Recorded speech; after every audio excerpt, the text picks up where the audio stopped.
In this video, I'm going to walk you through how to stop autosave on Piggyvest. So all you just need to do, just log into your Piggyvest app on your Android or on your iPhone. Just click on settings. Then you're gonna see this page just like this.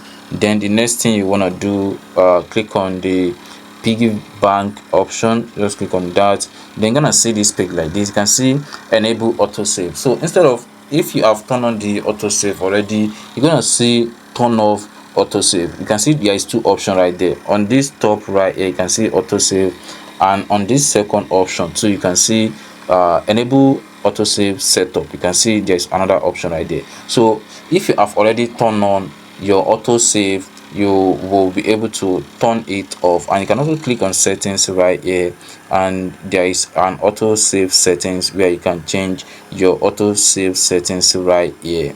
So you'll be able to change that, but I haven't turned on any autosave, so that's why it's showing this page just like this. So if I already have any autosave, I'll be able to see where I can actually off the autosave just like that.